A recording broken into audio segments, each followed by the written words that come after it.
कितना डरने की ज़रूरत है? क्या पहले वाली स्थिति फिर से होगा कि घरों में बंद रहना होगा, क्वारंटाइन होना होगा, लॉकडाउन होगा? क्या वैसी स्थिति दिख रही है?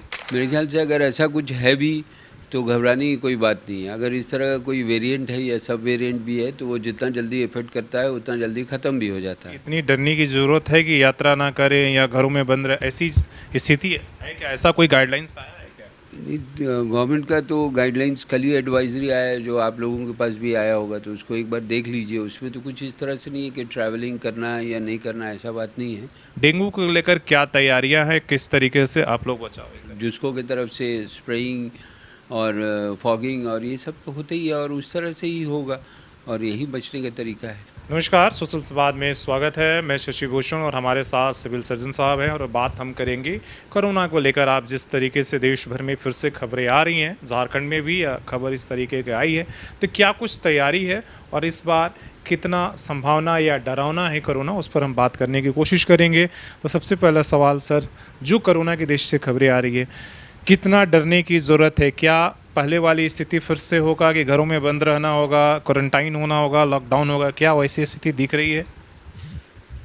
देखिए, पहली बात तो ये बता दें कि ये बार बार जो हर जगह प्रेस में और जो भी मीडिया में आ रहा है कि कोरोना आ गया, कोविड आ गया, कोविड आ गया।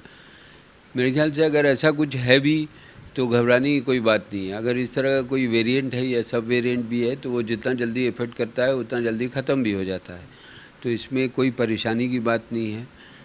और रही बात कि हम लोग वी आर फुल्ली इक्विप्ड, सारे तैयारी के साथ, कि अगर इस तरह से कुछ होता है तो हमारे अस्पताल भी सारे उस तरह इक्विप्ड हैं, सारा तैयारी है। प्लस ऑक्सीजन प्लांट्स भी जो जितने पर डिस्ट्रिक्ट में सभी रन कर रहे हैं, सभी अच्छे से हैं। और आज मॉक ड्रिल भी है उन सब ऑक्सीजन प्लांट्स का कि अगर इस तरह की कोई हालात आता है तो उसको हम लोग किस तरह से काबू कर पाएंगे और किस तरह से उसको देख पाएंगे। क्या अभी मेरा मेन लोग ये जानना चाहता है, क्या अभी इतनी डरने की ज़रूरत है कि यात्रा ना करें या घरों में बंद रहे, ऐसी स्थिति है क्या? ऐसा कोई गाइडलाइंस आया है क्या? गवर्नमेंट का तो गाइडलाइंस कल ही एडवाइजरी आया है, जो आप लोगों के पास भी आया होगा, तो उसको एक बार देख लीजिए। उसमें तो कुछ इस तरह से नहीं है कि ट्रैवलिंग करना है या नहीं करना है, ऐसा बात नहीं है।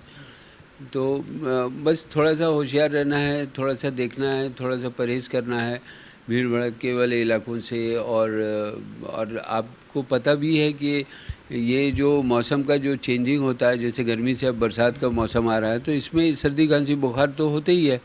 अब ये इसका ये मतलब नहीं कि वो कोविड ही है, उसको उसका प्रॉपर टेस्टिंग होता है और उसके बाद ही आरटीपीसीआर टेस्ट के बाद ही हम लोग कंफर्म कर सकते हैं कि कोविड है कि नहीं है। जिले में ऐसा कोई ऐसा हुआ है कंफर्मेशन? नहीं, ऐसा कोई कंफर्मेशन ज़िले में नहीं है अभी फ़िलहाल। और दो लोग आए थे, उन लोगों के लिए सैम्पलिंग के लिए भेज दिया गया। जब रिपोर्ट आएगा तो ऑटोमेटिकली पता लगेगा कोविड है कि नहीं। एक सवाल, अखबारों में जैसे आपने कहा कि भाई ऑक्सीजन प्लांट सबकी हमारी है, खबर छपी कि भाई अधिकांश जो ऑक्सीजन प्लांट उस समय लगे थे सभी जो है उसी तरीके से पड़े हैं, कोई भी वर्किंग नहीं है, ना चलाने वाले, आपके पास मैन पावर है। आई एम सॉरी टू से कि ये जो भी खबर जो लिखा गया था कि आप यहाँ मेरे पीछे सदर हॉस्पिटल है, वहाँ जाके देखें कि 3 ऑक्सीजन प्लांट है और वो ऑक्सीजन प्लांट्स फुली रन करती हैं और उसी से हम लोग ऑक्सीजन अपने सदर हॉस्पिटल को सप्लाई करते हैं। तो कहाँ पर है कि ऑक्सीजन प्लांट नहीं है? ग्रामीण, घाटशिला, चकुलिया, ऐसे जगह सभी जगह पे ऑक्सीजन प्लांट्स वायबल हैं और चल रहे हैं। चल रहे हैं। एक कोरोना तो है सर, लेकिन एक और बीमारी जो इस हर साल इस समय सताती है वो है डेंगू, और उससे कहीं ज़्यादा खतरनाक फर्क पड़ता है। इसलिए इस बार बारिश पहले ही शुरू हुआ। डेंगू को लेकर क्या तैयारियां हैं, किस तरीके से आप लोग बचाव करेंगे? इसलिए वो भी महामारी का रूप ले लेता है, 2023 में हम लोगों ने देखा है। देखिए, डेंगू के लिए ऑलरेडी एक डिस्ट्रिक्ट लेवल की मीटिंग पिछले माह हो चुकी है। पिछले माह क्या, इसी महीने हुई है। उसमें सारे स्टेक होल्डर्स को एक ही निर्देश दिया गया है कि जो एंटी लार्वल हो या और भी जो बचाव का तरीका है उसको फॉलोअप करें और डेंगू से बचने का उपाय निकाले। बचने का साफ साफ वो कहे डेंगू का कि डेंगू साफ़ पानी में होता है और हम लोगों की बुरी आदत होती है कि पुराने टायर, जूते, पुराना जो पॉट्स होता है उसको भी छत पे रख देते हैं, इधर रख देते हैं, उधर रख देते हैं, जिसमें पानी जम जाता है और उसमें डेंगू का लार्वा पनपता है और उससे ये बीमारी फैलाने के लिए आगे बढ़ता है।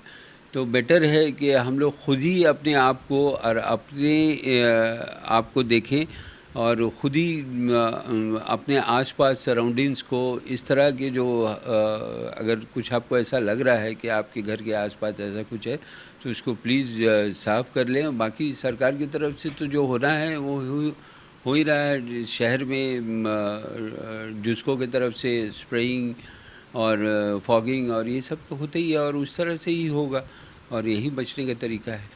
तो कोई अभियान, कड़ाई अभियान चलेगा सर, इसलिए कि जो नहीं बता सकते अभी इस पे बताना नहीं है, लेकिन जो नॉर्मल जो डेली वर्क है रूटीन वो स्प्रेइंग का और फॉगिंग का वो चलते रहेगा। धन्यवाद। तो अपने सहयोगी रितेश के साथ शशि भूषण, सोशल संवाद न्यूज़, झारखंड।